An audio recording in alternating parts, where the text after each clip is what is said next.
अब जो सूरत हाल है, ट्रंप से कोई बड़ी खास कोई उम्मीदें नहीं है आलमी सियासत में वो कोई पॉजिटिव रोल प्ले करेगा, क्योंकि उसका पुराना मादी भी बहुत खराब है। हम इंसान हैं, एक इंसान की जान जाना भी बहुत बड़ा नुकसान है, जाए कि 50,000 जाए। ये बात सच है, इसका मदावा नहीं किया जा सकता, इसका खसारा पूरा नहीं किया जा सकता। लेकिन सवाल यहाँ पर ये उठता है कि जो कुछ इसराइल चाहता था, क्या उसे हासिल हो गया? जो कुछ अमेरिका ने प्लान किया था, क्या उसे हासिल हुआ? अमेरिकी सदर डोनाल्ड ट्रंप सऊदी अरब, इंडोनेशिया और पाकिस्तान, 3 मुल्कों को टारगेट करेगा और इनको कहेगा कि इसराइल को तस्लीम करो। बिस्मिल्लाहिर्रहमानिर्रहीम। नाज़रीन, द क्रिसेंट पर्सपेक्टिव आपके अपने यूट्यूब चैनल के ऊपर प्रोग्राम ख़बर क्या है कि सेट पे मैं और डॉक्टर साबिर अबू मरियम हाज़िर ख़िदमत हैं।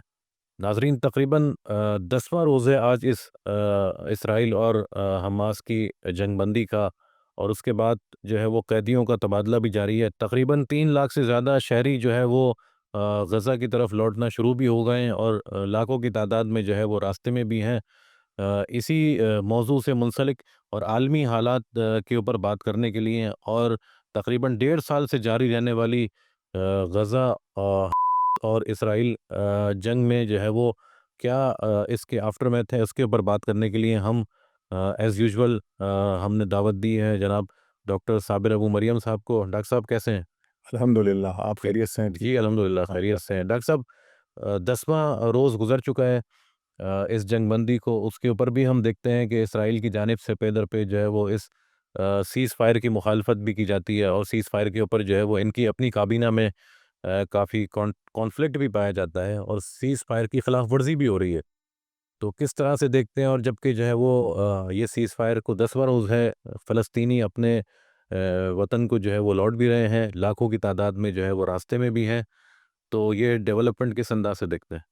बिस्मिल्लाहिर्रहमानिर्रहीम, बहुत-बहुत शुक्रिया। देखिए, ये तो बिल्कुल जो आपने इसका सिनेरियो बयान किया है कि वो 10वां रोज़ है और फ़लस्तीनियों की आमद है, और एक ऐसी जगह से आमद हो रही है कि जहाँ पर गासिब इसराइल ने पाबंदी लगाई थी कि यहाँ से नहीं आने देंगे।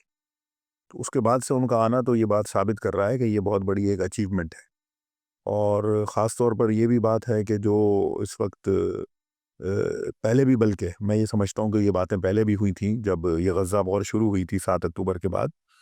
तो ये कहा जाता रहा कि अगर ये जंग बंद हो जाती है या जंग बंद नहीं होती है, तो दोनों सूरतों में विन विन सिचुएशन जो है वो फ़लस्तीनियों के पास है। तो अब अगर फ़लस्तीनियों के पास विन विन सिचुएशन है, तो ये इस वक्त जो सूरत हाल है कि जो कैदी भी जो जिनका ट्रांसफ़र हो रहा है एक दूसरे के साथ, बल्कि जो है वो एक्सचेंज हो रहा है, ठीक है। कैदियों का तबादला हो रहा है। हुँ। यानी 3 कैदी पहले छोड़े गए थे इसराइल के, 4 दोबारा छोड़े गए उनके, और उसके बदले में 180 और 90, तकरीबन 270 फ़लस्तीनी कैदी इस पहले फ़ेज़ के अंदर सही। जो है आए हैं। और मज़े की बात है कि ये सारे फ़लस्तीनी कैदी नहीं हैं। मिसाल के तौर पे यानी सॉरी, मैं ये कहना चाहता हूँ कि यानी मेरा मतलब ये था कि फ़लस्तीनी तो हैं, सारे से ताल्लुक़ रखने वाले कैदी नहीं हैं। ठीक है। आम शहरी हैं, और ऐसे भी फ़लस्तीनी कैदी हैं जिनका ताल्लुक़ मुख्तलिफ़ तंज़ीमों से है। मसलन जो अल-फ़तह है, जिसके जिसके सदर महमूद अब्बास है। मुमकिन है कि इनके इख्तिलाफ़ात हैं आपस में, फ़लस्तीनी तंज़ीमों के हर जगह के अंदर होते हैं, हर मुल्क में, हर रियासत में जो सियासी गिरोह होते हैं, उनकी आपस में जो है वो बड़ी एक रहती है, सियासी इख्तिलाफ़ात, कंट्रोवर्सी होती है, बहुत सारी चीज़ें होती हैं।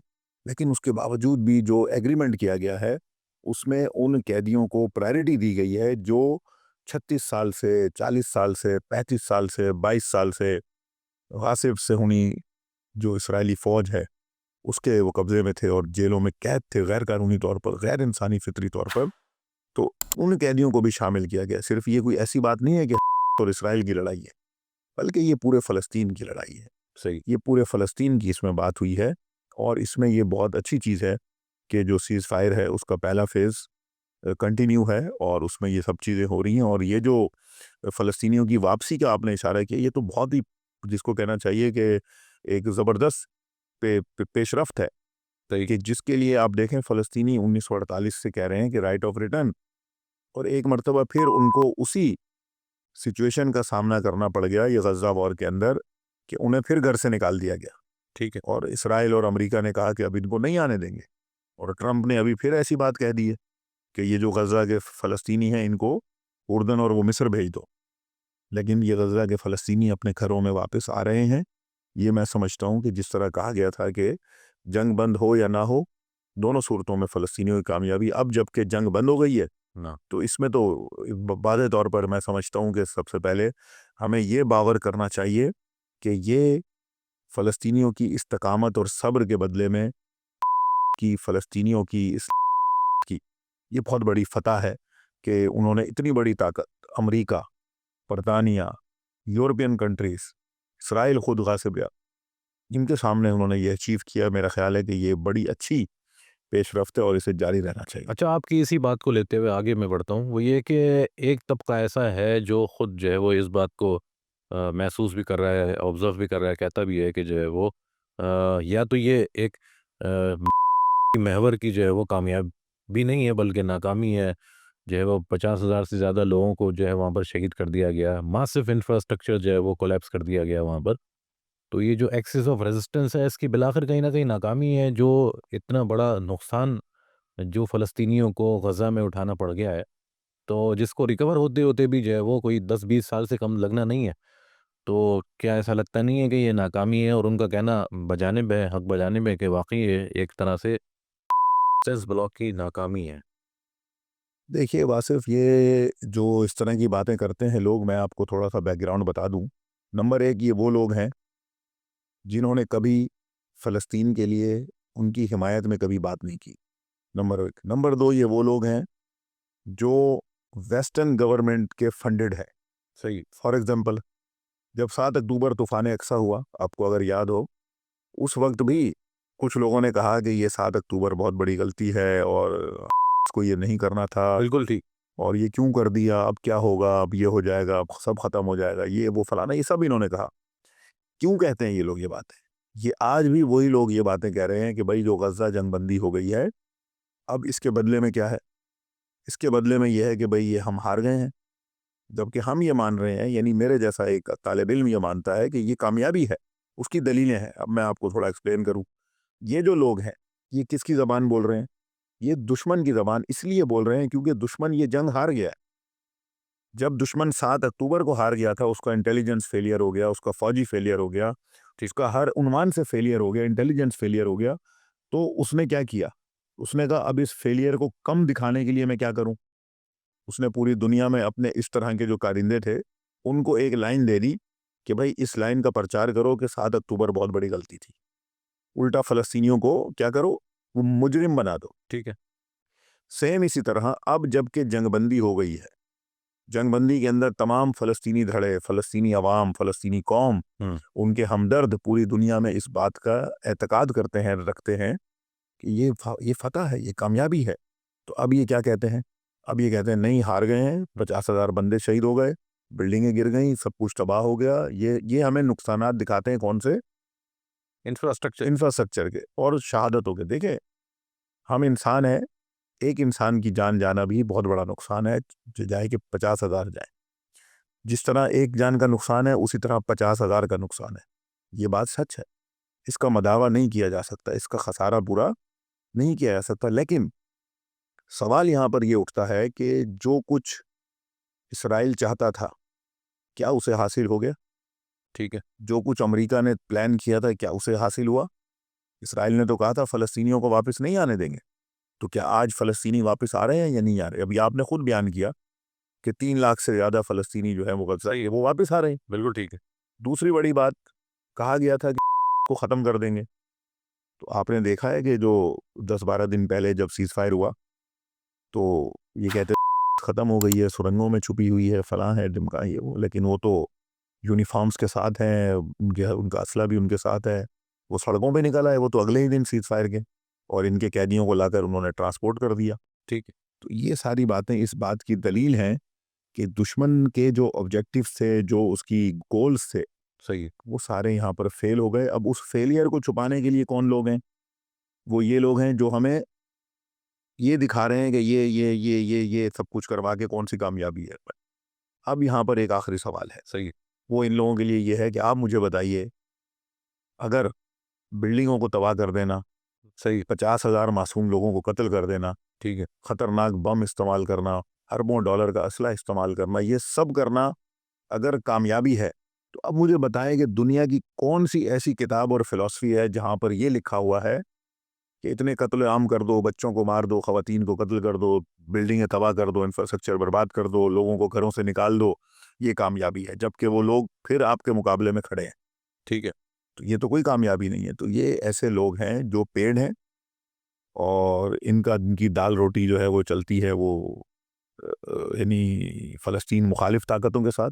ठीक है। ये खुद कभी फ़लस्तीनी मजलूमियत को बयान नहीं करते, और जब इनके आका और जो इनके बड़े हैं, अमरीकी हुक्मरान है या अमरीकी सफारत खाने हैं, वो जब इनको कहते हैं कि भाई चलो शुरू हो जाओ, तो ये चाबी वाली गुड़ियाँ हैं ये सारे। तो ये चाबी भर दी जाती है इनमें, ये सारी जो चाबी की गुड़ियाँ हैं, ये बोलने लग जाते हैं। हुँ, तो इनकी बातों पे इतनी अहमियत नहीं देनी चाहिए, अहमियत फ़लस्तीनियों को देनी चाहिए। सही है। फ़लस्तीनी क्या सोच रहे हैं, फ़लस्तीनी अवाम जो ग्राउंड पर है, हाँ। वो क्या फ़ील कर रहे अच्छा, हैं? इसी नौइयत का इनख़ला हमने देखा अभी जो है वो जनूबी लबनान से भी हुआ है, और जो है वो कमोबेश जो है वो हज़ारों जो है वो लेबनीज़ दोबारा अपनी जो है वो जनूबी लबनान पर वापस भी आ रहे हैं। यहाँ तक कि इज़राइली फ़ौज भी पसपा हुई है। तो इसको किस तरह से देखते हैं? क्या ये गज़ा की सिचुएशन और लबनान की सिचुएशन सेम है? या फिर ये कि कुछ मुख्तलिफ है, या आगे जो है वो ये जनूबी लबनान को दोबारा से ऑक्यूपाई किया जाएगा? अब जबकि हम देखते हैं कि ये खुद जो है वो इज़राइली फ़ौज शाम तक जो आ गई है, और शाम में उनका एक बाकायदा जो है वो होल्ड है। तो किस तरीके से देख रहे हैं इसको? देखिए, जो आज से 60 दिन पहले जो लबनान और इसराइल के माबैन सीज़ फायर हुआ था हिज़्बुल्लाह के दरमियान, उस सीज़ फायर की मुद्दत थी 60 दिन। 60 दिन का मतलब ये था कि जो गासिब इसराइली फ़ोर्सेस हैं, वो वापस जाएँगी। हुँ, इधर से लबनान के हिज़्बुल्लाह ने भी अपने वो जो कार्रवाइयाँ थी, वो रोक दी थी। सीज़ फायर था, 60 दिन का था, 26 जनवरी को ये सीज़ फायर ख़त्म हो गया। लेकिन हुआ क्या कि गासिब सऊदी रियासत इसराइल ने इस 60 दिनों के अंदर 500 टाइम्स वायलेशन की, सीज़ फायर की, मुख्तलिफ इलाकों पर बमबारी की, लोगों को कत्ल किया, वायलेशंस की, और जनूबी लबनान के इलाकों के अंदर तक दाखिल हो गए। ठीक है। क्योंकि हिजबुल्लाह उस सीज़ फायर के मुआहदे में बैक हो गई थी। हुँ, लबनानी हुकूमत की रिस्पेक्ट की उसने, क्योंकि लबनान हुकूमत है। हुकूमत ने कहा भाई सीज़ फायर कर रहे हैं, उन्होंने उसकी रिस्पेक्ट की। सही है। लेकिन इसराइली फ़ौज ने क्या किया, वायलेशन की और जनूबी लबनान के कुछ इलाकों में आ गई। ठीक। अल्लाह ने इनको कहा कि भाई अगर आप 26 जनवरी तक यहाँ से नहीं निकले, सही। तो फिर एक बड़ी जंग होगी, और हमने पिछले 2 प्रोग्राम्स के अंदर आपके साथ इसका इशारा भी किया था। सही। अब हुआ यह है कि 26 जनवरी को 60 दिन मुकम्मल हो गए। जितने लबनानी शहरी थे जिनके घर जनूबी लबनान के देहातों में है, गाँव में है, पहाड़ियों पर है, वो सब 26 अपना जनवरी को सब ने जो है वो सफ़र बाँधा और अपने गाँव की तरफ जाना शुरू हो गए। ठीक है। जब वो अपने गाँव देहातों में पहुँचे तो आगे इसराइली फ़ौज खड़ी थी, टैंक थे, उनकी गाड़ियाँ थीं, उनके फ़ौजी थे। अब क्या करें? अवाम नहीं डरे। आपने अगर वो वीडियो देखी हो, मैंने तो देखी है। एक खातून अकेली एक टैंक के सामने खड़ी है। जी, बिल्कुल नहीं। एक और हमारी जो लबनानी माँ है, वो ऐसे अपने बाजुओं को खोलकर स्नाइपर को कह रही है कि शूट मी, अगर तुम्हारे अंदर इतनी हिम्मत है तो। यानी ये बहादुरी है। ऐसी बहादुरी, ऐसी शुजाअत और इस्तकामत आपको दुनिया में कहीं नहीं मिलेगी, जो गज़ा और लबनान में मिली है। ठीक है। जो 26 जनवरी को लबनानियों ने किया है, वो एक बड़ा इनकलाब है, जो आज से पहले 2006 में देखने को मिला था, जब इसराइल को इन्होंने मार के भगाया था 33 रोज़ा जंग में, और आज एक मर्तबा फिर 2025 में दुनिया ने देखा है कि अवाम बेबाक होकर, बेखौफ होकर इसराइलियों से टकरा गए हैं, और इसराइली फ़ौज भाग गई है वहाँ से। ठीक है। 90% इसराइली फ़ौज वहाँ से भाग गई है, थोड़ी बहुत 1-2 जगहों पर है, हाँ। अनकरीब भागेगी। ये बहुत बड़ी एक विक्ट्री है, जिसे इस तारीख में लिखा जाएगा, तूफ़ान अक्सा की तारीख में। सही है। अच्छा, अब आगे बढ़ते हैं थोड़ा-सा, हम देखते हैं वो ये कि जो है वो डोनाल्ड ट्रम्प ने भी प्रेज़िडेंसी का चार्ज सँभाल लिया है, और उसके बाद आनन-फानन जो है वो सारे दाएँ-बाएँ लोगों को भी हिला के रख दिया है। खुद अमेरिका में भी एक वो है। दूसरी बात ये है कि अब क्या आपको लगता है कि उसकी जो पुरानी पॉलिसियाँ थीं उसका तसलसल जारी रहेगा, यहाँ तक कि वो जो एक ग्रेटर इसराइल की उसने बात की थी, या फिर ये है कि जो है वो उसके बरखिलाफ़, तो ख़ैर वो राइट ऑफ रिटर्न फ़लस्तीनियों का था, लेकिन जो असल उनका मुद्दा था वो तो ग्रेटर इसराइल वाला था। या फिर ये है कि वो उसके साथ-साथ डील ऑफ द सेंचुरी की बात डोनाल्ड ट्रम्प ने की थी। और फिर हम ये देख रहे हैं कि खुद फिर अब इसराइल को रिकॉग्नाइज़ करने के लिए जो है वो डोनाल्ड ट्रम्प के नुमाइंदे भी जो है वो आना-जाना शुरू हो चुके हैं। खुद सऊदीया के अंदर भी उसका नुमाइंदा जो है वो गया है। अच्छा, इसके साथ जुड़ा हुआ एक सवाल और भी है, उसको भी मैं चाहता हूँ साथ में लें। वो ये कि सऊदीया ने भी कुछ 600 अरब डॉलर की जो है वो इन्वेस्टमेंट की बात की है, इकोनॉमिक डील की अमेरिका के साथ में। तो लगता ऐसा नहीं है कि वही पुरानी तसलसल है उस पॉलिसियों का ट्रंप इंतज़ामिया की, जो उसका पूरी नहीं हो सकी थी, जिसको वो आगे लेके चलेगा। अब जबकि उसके नुमाइंदे खुद, ज़ाहिर है ये बातें तो अब इंडोनेशिया तक भी गई हैं, सऊदीया में भी जो है वो हो रही हैं, खुद पाकिस्तान में भी इस तरह की बातें उठती रहती हैं। तो किस तरह से देख रहे हैं इस डेवलपमेंट को? सबसे पहली बात तो ये है कि डोनाल्ड ट्रंप एक अहमक है हुँ, और मुझे तो जोकर लगता है। मुझे नहीं पता आपको क्या लगता है, उसकी आप हरकतें देखें, उसकी बातें देखें, उसके अमाल देखें। जी, पता नहीं कैसे अमरीकी अवाम ने उसको सदर बना दिया है। ये खुद अमरीकी अवाम की तौहीन है कि एक ऐसे शख्स को उन्होंने वोट देकर सदर बनाया है। ये वाक़ई एक सवालिया निशान है कि जो अहमकाना काम करता है। कोलंबिया के साथ उसने अभी सैंक्शन लगा दी हैं, रूस को धमकियाँ दे रहा है, मेक्सिको के साथ उसका मसला है, कनाडा बात कर रहा है। कनाडा के साथ उसका मसला है, पाकिस्तान के साथ वो छेड़छाड़ कर रहा है, पूरी दुनिया के साथ, इंडिया के साथ वो छेड़छाड़ कर रहा है। हर किसी को उसने लपेट में ले लिया। वो ऐसे बन गया है कि जैसे वो पता नहीं कोई जादू की छड़ी है कि हर जगह वो छड़ी घुमाता जाएगा और सारे काम हो जाएंगे, जबकि फ़लस्तीन उसके हाथ से निकल गया है। फ़लस्तीन के अंदर बहुत से लोग ये कह रहे थे कि ट्रंप ने डील करवा दी। ट्रंप ट्रंप तो कहीं भी नहीं था इसमें। ठीक, ये तो रेजिस्टेंस थी जिसने इसराइल और अमेरिका को मजबूर किया कि ये मुआहदा करो। ठीक। अगर वो रेजिस्टेंस ना होती तो ये कभी मुआहदा ना करते। ये तो ताकतवर थे, ये तो मार देते, बहुत पहले ख़त्म कर देते फ़लस्तीन को। बहरहाल, अब जो सूरत हाल है, ट्रंप से कोई बड़ी ख़ास कोई उम्मीदें नहीं हैं। ये आलमी सियासत में वो कोई पॉजिटिव रोल प्ले करेगा, क्योंकि उसका पुराना माज़ी भी हुँ, बहुत ख़राब है। सही है। और जहाँ आपने इशारा किया है जिन बातों की तरफ कि 600 अरब डॉलर जो सऊदी अरब ने हाँ, बातचीत हुई है, देखें ना उसने कितनी तौहीन आमेज़ उसने गुफ्तगू की है डोनाल्ड ट्रंप ने सऊदी हुक्मरानों के बारे में।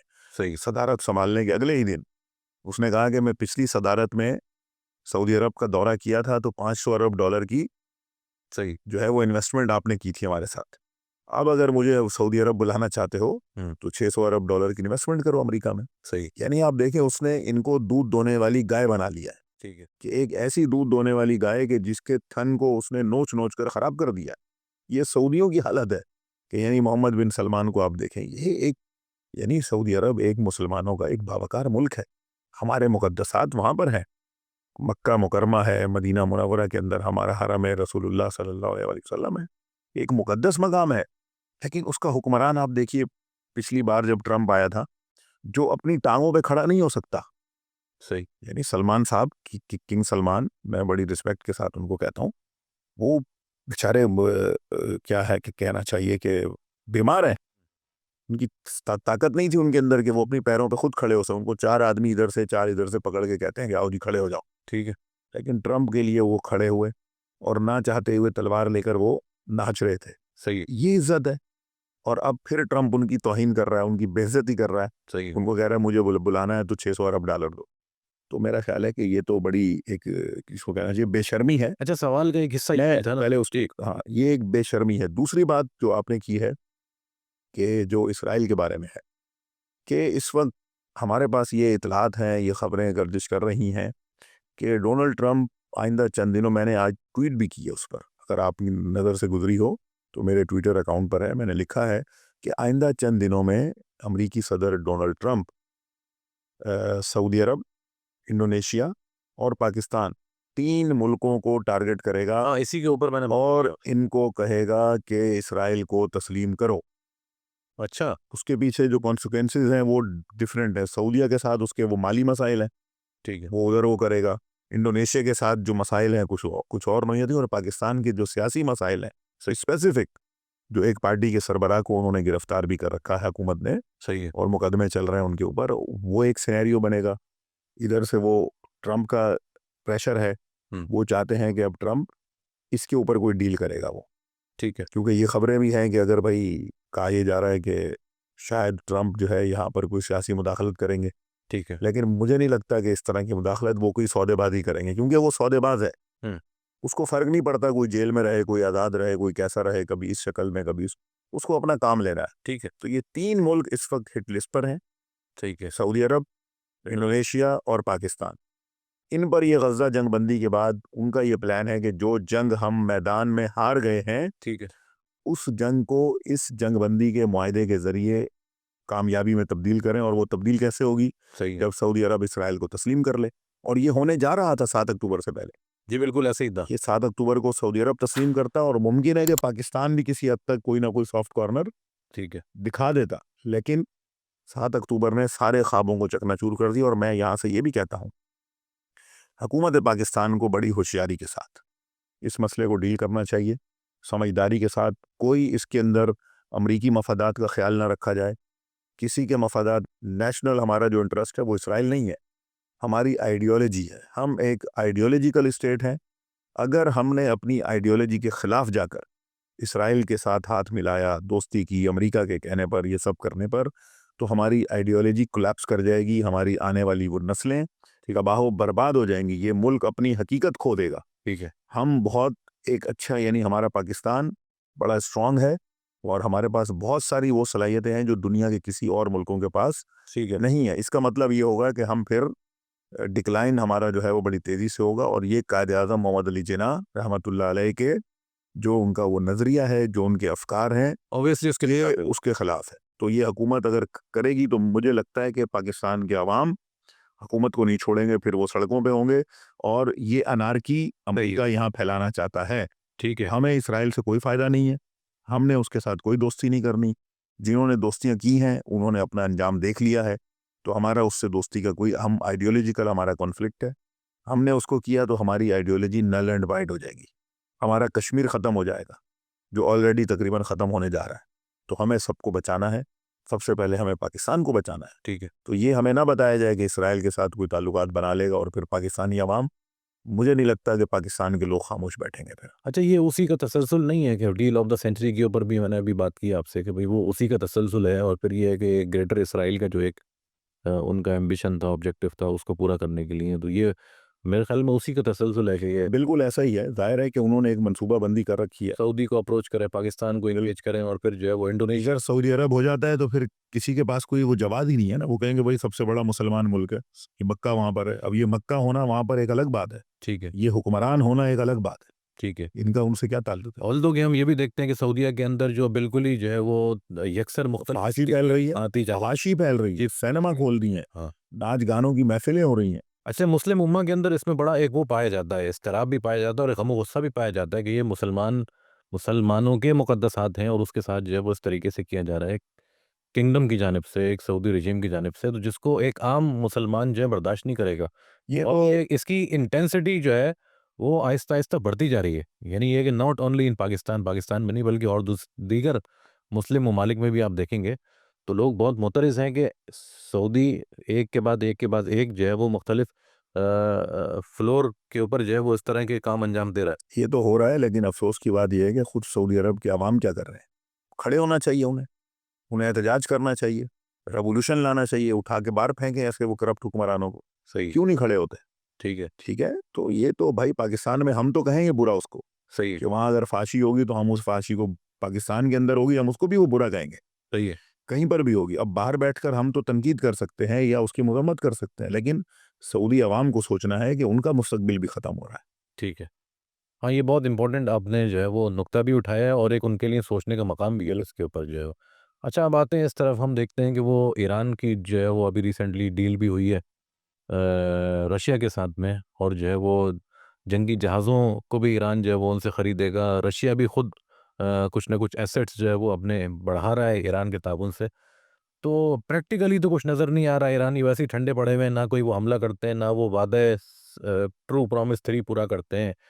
गज़ा के मामले में आपने देख लिया, तो ये चल क्या रहा है आखिर जो है वो? ईरान अपनी दिफ़ा मज़बूत कर रहा है बराए नाम, या फिर ये है कि नहीं, उस दिफ़ा के पीछे कोई उसकी हिकमत अमली भी शामिल है? चूँकि सरफ़ेस के ऊपर तो ईरानी बिलाखिर अभी ठंडे नज़र आ रहे हैं। यहाँ तक कि हमने पिछले व्लॉग में आपसे बात की थी कि भई ये जो है वो ईरानी डिप्लोमेट्स जो है वो खुद अमेरिका के साथ उसके ऊपर भी कुछ साज़-बाज़ चल रही है, बातचीत हो रही है कि भई मामलात को, टेंशन्स को जो है वो थोड़ा-सा कूल किया जाए। तो किस तरह देखते हैं?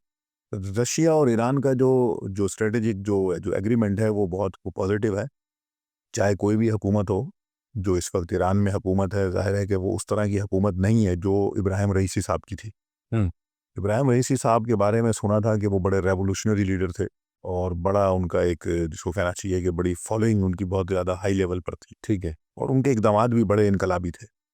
हाँ। लेकिन बहरहाल अभी भी जो उनका सिस्टम है, जो उनका निज़ाम है, हम तो बाहर से बात ही कर सकते हैं। जो इन्होंने ये एग्रीमेंट किया है, ये कई सालों की कोशिश है सही। कि बिलाखिर वो रशिया और ये एक दूसरे के साथ आए। और वो रशिया पहले भी ये जो असलहे की लेन देन है वो ईरान के साथ वो करता रहा है। सही। ड्रोन्स उसने ईरान से लिए हैं, ड्रोन टेक्नोलॉजी ली है और बहुत सारी चीज़ें इस तरह इन्होंने आपस में जो है वो एक्सचेंज की हैं। सही। और अब भी ये मुआहदा जो स्ट्रेटेजिक हुआ है, इसके अंदर वो दिफा को सबसे ज़्यादा इंपॉर्टेंस दी गई है कि दोनों जो मुल्क हैं वो दिफाई सलाहियतों को बढ़ाएंगे। आगे खित्ते में कोई भी इनके खिलाफ कार्रवाई जो इनका, क्योंकि इनका एनिमी कॉमन है, इनका एनिमी जो है वो अमेरिका है। ठीक है। ईरान के खिलाफ भी अमेरिका है, उधर भी अमेरिका है। तो अब इनका ये है कि भाई हमें मिलकर इसको मुकाबला करना है। जहाँ तक ट्रू प्रॉमिस 3 ऑपरेशन है, ये वाकई एक सवाल उठता चला जा रहा है कि भाई ये क्यों नहीं कर रहे। लेकिन मैं फिर यही कहता हूँ एक सियासत का तालिब इल्म होने की हैसियत से कि देखिए, जो रियासतों के इकदामात होते हैं वो अवामी जज्बात की तरह नहीं होते। ठीक है। मतलब मेरे और आपके जज्बात ये हो सकते हैं कि मेरे हाथ में अगर कोई चीज़ हो तो शायद मैं अभी इसराइल के ऊपर फायर कर दूँ, ठीक है। ये मेरा अपना फेल है। सही है। लेकिन जो रियासत होती है, रियासत बड़ा कैलकुलेटेड काम करती है, वो कैलकुलेशन करती है। सही है। और मैं अब भी पूरा उम्मीद हूँ, चाहे जितने भी वहाँ पर इंटरनल अभी इश्यूज़ हैं, मसाइल हैं, डिबेट्स हो रही हैं और कई सारी चीज़ें, ये अमेरिका के साथ जो मुज़ाकरात वाली कहानी आ रही थी, बिल्कुल ऐसे ही है। अभी वो जावेद ज़रीफ़ का एक बड़ा वहाँ पे वो मसला उठा जवाब हुआ है। तारीफ का बड़ा क्या वो चल रहा है। ये सारे मसाइल अपनी जगह पे, हर मुल्क के अंदर उसके इंटरनल मसाइल सियासत के होते हैं, हमें उससे मसला नहीं है। लेकिन कलेक्टिवली हम देखते हैं कि रियासत कैलकुलेशन के साथ काम करती है। और ईरानियों की तारीख मैंने पहले दिन भी कहा था कि उनकी हिस्ट्री है कि 1979 के बाद उन्होंने जिस तरह जो कहा है उसको उन्होंने अंजाम दिया है। और अभी भी मुझे ऐसा लगता है कि ये ट्रू प्रॉमिस 3 किसी सही वक्त पर वो इसको डिसाइड करेंगे और वो इसको करेंगे। ठीक है। अच्छा डॉक्टर साहब, ऐसा अब थोड़ा-सा उसकी तरफ आते हैं हम। क्या आपको ऐसा लगता नहीं है कि अब ये वॉर ज़ोन्स भी मुख्तलिफ महाज़ों के ऊपर शुरू हो चुके हैं, खुल गए हैं? अभी लेटेस्ट डेवलपमेंट, इतनी बड़ी डेवलपमेंट है, 500 अमरीकी अरब डॉलर का जो है वो नुकसान हो चुका है अमेरिका को। जब से ये डीप सीक जो है वो टूल एक दफ़ा जो है वो आ चुका है काउंटर करने के लिए, जो कि खुद एआई बहुत बड़ा एआई टूल है, जिससे जो है वो गूगल को अरबों डॉलर का नुकसान पहुँचा है, माइक्रोसॉफ्ट को जो है वो अरबों डॉलर का नुकसान सही हुआ है। बात। तो डोंट यू थिंक कि अब ये चाइना भी इस जंग के अंदर कूद चुका है और फिर इस स्ट्रैटेजी को जो है वो और भी इस टूल को लोग इस्तेमाल करेंगे। तो एक तरफ तो वॉर फ्रंट जो है वो फिजिकल खुला हुआ है, लेकिन उसके साथ साथ दूसरी तरफ एक इकोनॉमिक वॉर फ्रंट भी है, जिसके अंदर बाकायदा चाइना भी कूदा हुआ है, अमेरिका भी मौजूद है। और फौरी तौर पर देखा आपने कि एकदम से जो है वो डीप सेक का ऐलान भी कर दिया गया और उसकी वजह से खुद स्टॉक मार्केट भी जो है वो वहाँ की यूएस की क्रश कर गई है। ये बहुत बड़ा नुकसान, बड़ा नुकसान है गूगल को और मैंने कहा माइक्रोसॉफ्ट को। तो किस तरह से देखते हैं एक नया इकोनॉमिक वॉर फ्रंट जो ये खुल गया है? देखिए, ये बहुत इंपॉर्टेंट नुक्ता आपने उठाया है। ये जो डीप सीक जो एआई टूल चाइना ने इंट्रोड्यूस किया है, अभी 2 दिन पुरानी बात है। और ये जो है, मैं इस पर ये कहना चाहता हूँ कि देखिए, अमेरिका ने एक सॉफ्ट वॉर लड़ी है 1945 के बाद, कोल्ड वॉर। सॉफ्ट नहीं, कोल्ड वॉर। किसके खिलाफ लड़ी है? उस वक्त के सोवियत यूनियन, आज के रशिया के खिलाफ। और किसी हद तक उसने इसमें कामयाबी हासिल की। लेकिन ये कोल्ड वॉर कैसे लड़ी गई? इस कोल्ड वॉर का जो बुनियादी टूल था वो जंगें थी। अफगानिस्तान में जो कुछ हुआ, ठीक है। जब डिटेल में नहीं जाते, एक अलग बहस है। और मुल्कों के अंदर जो कुछ हुआ, खुद इसराइल बना, ये सारा कोल्ड वॉर के अंदर अमेरिका ने सारा ये उसने अपने ठीक है। मोरे सही। ये उसने वो सेट किए थे। सही। लेकिन अमेरिका को चाइना के साथ जो कोल्ड वॉर जो लड़नी है, उसका अभी अमेरिका को मेरा ख्याल है कि वो तो तजुर्बा नहीं है। क्योंकि अमेरिकन कोल्ड वॉर जो थी वो बिलाखिर वो मिलिट्री के ज़रिए थी, यानी वो मुसल्ला थी। कहीं ना कहीं उसमें वो अ, यानी असले का अंसर मौजूद था। ठीक है। लेकिन चाइना के साथ जो अब ये कोल्ड वॉर है, इसमें अमेरिका के पास कोई मिलिट्री पावर तो यूज़ नहीं कर सकता। ठीक है। तो यहाँ पर ऐसा लग रहा है कि चाइना ये तो विन कर इकोनॉमिक रहा वॉर है ना, है, चाइना टेक्नोलॉजिकल विन कर वॉर है। रहा है। ये भी कोल्ड वॉर का पार्ट है। ठीक। कोल्ड वॉर में हर चीज़ आती है, मिलिट्री है, इकोनॉमी है, सॉफ्टवेयर वॉर है, यानी ये मल्टी डायमेंशनल होती है। ठीक है। अब ये बुनियादी तौर पे कोल्ड वॉर ही है कि चाइना को कर्टेल करना है। तो कैसे करना है? फौजी ज़रिए से करना है। फौजी ज़रिए से तो हो नहीं सकता। अब चाइना के खिलाफ कहाँ जंग छेड़ेगा वो? ठीक। कौन से तालिबान को भेजेगा? अफगानिस्तान में तो भेज दिए थे ना। ठीक है। ठीक है, वहाँ तो वो रशिया के खिलाफ आपने भेज दिए थे। और जगहों पे भी उसने वो बहुत कुछ किया जाकर। इसराइल भी उसने वो बना दिया था। ये अमेरिका ने बनाया था ना, बरतानिया और अमेरिका ने मिलकर। सही जर्मनी को भी फारिग कर दिया था उसमें। तो ये सब कुछ असले के दौर पे किया था ना। यही तो कोल्ड वॉर शुरू हुई थी। सही लेकिन अब जो वॉर है, इसके अंदर वो मुआशी मैदान में भी चाइना के सामने खड़े होने के मुकाबले में ठीक है नहीं है, क्योंकि चाइना की जो टेक्नोलॉजी है वो अमेरिका से शायद टक्कर की है या उससे ऊपर की है। सही है कि जैसा इसने धचका लगाया, आप देखिए विद इन, ये कब बना ये ठीक डीप सीक जो कंपनी है, जो ये इन्होंने बनाया है with in tool, few days ये हाँ ये मुझे बता रहे थे अभी एक दोस्त हमारे चाइना के, कह रहे थे कि ये 2023 में ये कंपनी स्टेब्लिश हुई है। सही यार एक साल में उन्होंने इतना बड़ा काम कर दिया। पूरा उठा के उसमें जो है वो अमेरिकी सॉफ्टवेयर और सारा सिस्टम उन्होंने लपेट दिया। गूगल परेशान है, सही माइक्रोसॉफ्ट हिल गया है, सही और 500 अरब डॉलर का एक दिन में उनको जो है ना, चंद दिनों में उनको खसारा हो गया। तो मेरा ख्याल है कि अमेरिका इस पोजीशन में नहीं है कि वो चाइना का टेक्नोलॉजी की वॉरफेयर के अंदर वो मुकाबला करे, और ये कोल्ड वॉर उसको महंगी पड़ेगी। चाइना जीत रहा है, सही चाइना विन कर रहा है, और चाइना इस तरह से विन कर रहा है कि चाइना खुद अमेरिकी मार्केट में बैठ गया जाकर। सही यूरोप में बैठा हुआ है चाइना, सही है अफ्रीका ले रहा है। आदाद तो शुमार अभी हैं आप हैरान होंगे कि तकरीबन लाखों सब्सक्राइबर्स ने और खुद अमेरिका के अंदर जो है वो डीप सीक को इस्तेमाल करना शुरू यही सवाल जो है वो अपनी सर्विसेज ले रहे हैं बाकायदा बिल्कुल काम कर रहे हैं उसके ऊपर वो और मतलब ये है कि खुद ये अमेरिका में हुआ है ये ये अमेरिका की शिकस्त है। अमेरिका इस वॉर में शिकस्त खा गया है। अब अमेरिका, वो जो बात हम कहते हैं ना हमेशा कि पावर शिफ्ट हो रही है फ्रॉम वेस्ट टू ईस्ट, ठीक है तो ये उसका ये शुरू हो चुका है, और ये हर कोई जानता है। सही है पाकिस्तान के सियासतदान भी, पाकिस्तान के स्ट्रेटेजिस्ट भी, सब जानते हैं कि पावर जो है वो शिफ्ट हो रही है। सही है अनकरीब अगले 8 10 5 साल 6 साल, मुझे नहीं पता कब, लेकिन अनकरीब ये डिक्लेयर हो जाएगा कि पावर जो है अब वो ईस्ट में है और वो एशिया में है।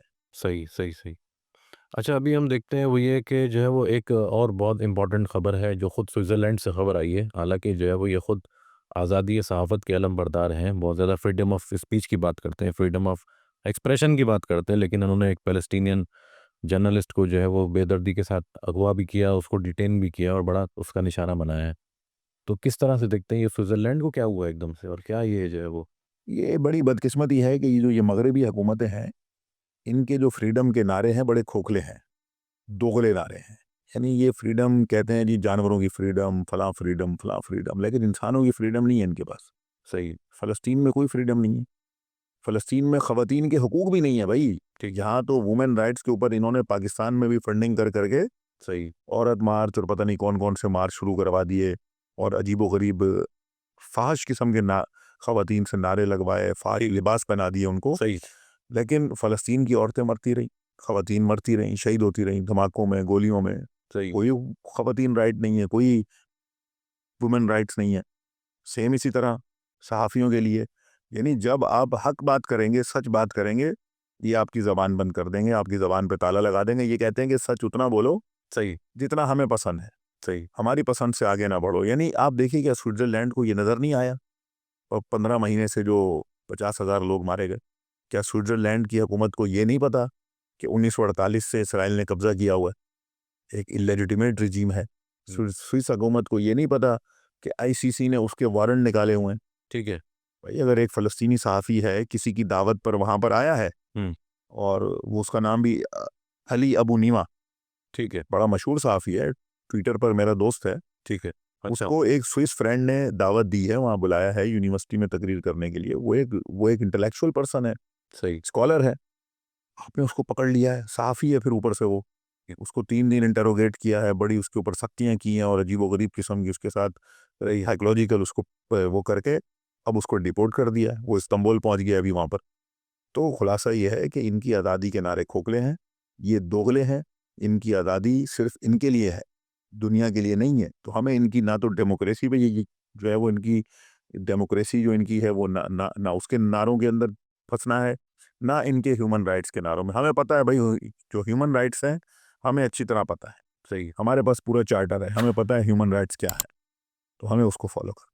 अच्छा डोनाल्ड ट्रम्प ने जब से ये प्रेसिडेंसी का चार्ज संभाला है उसके बाद से हम देख रहे हैं पे दर पे उसने रूस को भी धमकियां देना शुरू कर दी हैं और जो है वो यहाँ तक के बाइडेन रिजीम के अंदर तो ये हुआ कि जो खुद अमरीकी हुकूमत और वो है उन्होंने प्यूटन को कत्ल करने की भी धमकी दी थी तो अब ये चूंकि डोनाल्ड ट्रम्प रिजीम दोबारा से जो है वो आ चुका है, तो लगता क्या है कि ये खुद रूस के साथ इनके ताल्लुकात कुछ नॉर्मलाइजेशन की तरफ जाएंगे, या फिर ये कि और जैसा यूक्रेन महाज है और इस तरह के और महाज खुलने का इम्कान है, या फिर इसमें और मजीद सूरत हाल में इंटेंसिटी और मजीद शद्दत इख्तियार करेगी? किस तरह से देखते हैं? देखें, ये तो बहुत अच्छी आपने बात की है।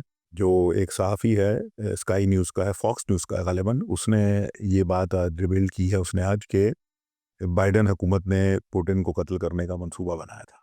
जी। और ये ट्रम्प भी कोई कम नहीं है। ट्रम्प भी धमकियाँ दे रहा है। एक तरफ कह रहा है मैं पुतिन से मिलूँगा, सही। दूसरी तरफ कह रहा है कि मैं आप पे सैंक्शन लगाऊँगा, आप बैठ के डायलॉग करो, यूक्रेन जंग ख़त्म करो। ठीक है। यानी यूक्रेन को नहीं कहता कि भाई पीछे हट जाओ, जिसको यूक्रेन को असला भी अमेरिका दे रहा है, ठीक है। कुछ दे रहा है। लॉजिस्टिक सपोर्ट अमेरिका ने प्रोवाइड। अमेरिका उसको नहीं कह रहा डोनाल्ड ट्रम्प कि भाई पीछे हटो, शट अप, वो बहुत हो गई, ठीक है, जो उसका पपेट है। रूस को कह रहा है कि डायलॉग करो वरना सैंक्शन लगा दूंगा। तो रूस का जो क्रेमलिन का जो स्पोक्समैन है, ठीक है। पीस्कोव, सही। पीस्कोव ने बड़ी ज़बरदस्त उसने प्रेस कॉन्फ्रेंस की है और उसने कहा है ट्रम्प को, उसने कहा है कि हम जो है वो ट्रम्प की धमकियों में आने वाले नहीं है। ये ट्रम्प का पुराना टूल है कि वो आके सैंक्शन की बातें करता है, ये करता है, आप सैंक्शन लगाओ। उन्होंने इंडिया से डील कर ली है, ठीक। इंडिया को तेल दे रहे हैं, रोक लिया अब उसको जाके ट्रम्प। सही। कैसे रोकेगा? सही। ना ट्रम्प इंडिया को रोक सकता है, ना ट्रम्प रूस को रोक सकता है। तो रूस जिस पोजीशन में है, रूस इस वक्त, मैं फिर कहता हूँ, रूस भी विन विन सिचुएशन के अंदर बैठा हुआ है। और रूस जिस तरह से आगे बढ़ रहा है, जो मैंने कहा ना 20 साल जो स्ट्रेटेजिक जो एग्रीमेंट है, वो हमको खुद डोनाल्ड ट्रम्प की शिकस्त है। वो ठीक है। कर दे सारे डोनाल्ड ट्रम्प के लिए अब। सही।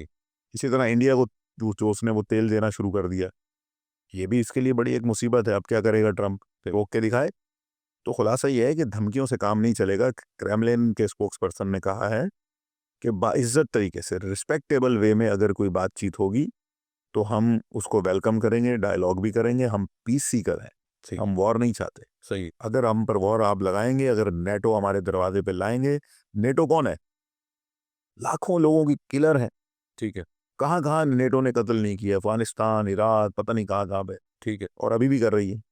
तो उन्होंने कहा नेटो को नहीं आने देंगे। तो अमेरिका क्यों नहीं रोकता यूक्रेन को? सही। शटअप कॉल दे, पपेट है वो, क्या नाम है उसका जो है वो ज़ेलेंस्की, ठीक है। क्यों नहीं उसको रोकता? तो ये बड़ा एक प्रॉब्लम है जो मेरा ख्याल है कि अमरीकी सदर को सोचना चाहिए कि वो हर जगह एक बारहसिंगा बन के वो टकरे ना मारे। सही। क्योंकि ये टकरें फिर उसको जो है वो जब रिवर्स आएंगी ठीक तो है। फिर वो बर्दाश्त नहीं कर पाएगा। ठीक है डॉक्टर साहब, आज बहुत अच्छी और सैर हासिल गुफ्तगू भी हुई आपसे। कोई लेटेस्ट डेवलपमेंट के ऊपर भी हमने बात की आपसे, मिडल ईस्ट के ऊपर हमने बात की, अमेरिका और ज़ाहिर है रूस, और इसके ऊपर फिर ईरान की दिफाई, उसके ऊपर भी बात, चाइना के बारे में बात की, वो बहुत चाइना के इंपॉर्टेंट बारे में इशू है, वो बात की। डीप सीक जो उन्होंने बनाया। और डीप सीक का बिल्कुल ये उभरता हुआ एक जो है वो टूल है, जो कि ख़ास तौर पर ये इस्तेमाल किया जाएगा, जो कि इकोनॉमी को क्रश करने के लिए अमेरिकी और वेस्ट की, बिल्कुल। ये चाइना ने इसको मुतारिफ़ करवाया। तो मज़ीद इस डिबेट को हम आगे बढ़ाएंगे इंशाल्लाह नेक्स्ट प्रोग्राम में। जब तक के लिए आपसे इजाज़त चाहेंगे। बहुत शुक्रिया। बहुत शुक्रिया, आपने आज हमें शाइब निकला प्रोग्राम के अंदर जो है वो आए। नाज़रीन, प्रोग्राम खबर क्या है कि सेट के ऊपर जो है वो आज बस इतना ही। मैं आपसे गुजारिश करूंगा कि आप इस प्रोग्राम को लाइक भी करें, अपने कमेंट्स से भी अपनी आरा के बारे में जो है वो हमें आगाह करें, और किन मौज़ूआत के ऊपर आप जो है वो मज़ीद सुनना चाहते हैं हमसे, इसके ऊपर भी आप हमें कमेंट्स के ज़रिए आगाह कर सकते हैं। मज़ीद मशरिक़ वस्ती की सूरत हाल, ख़ास तौर पर अमरीका, मिडल ईस्ट, वेस्ट, और ख़ास तौर पर ये डोनाल्ड ट्रंप के प्रेसिडेंसी को संभालने के बाद दुनिया में किस तरह से तब्दीलियाँ रोनुमा होंगी, और इसी से मुंसलिक और जुड़े हुए मौज़ूआत के ऊपर हम फिर मज़ीद अपने वीलॉग में बात करेंगे। तब तक के लिए अल्लाह हाफ़िज़।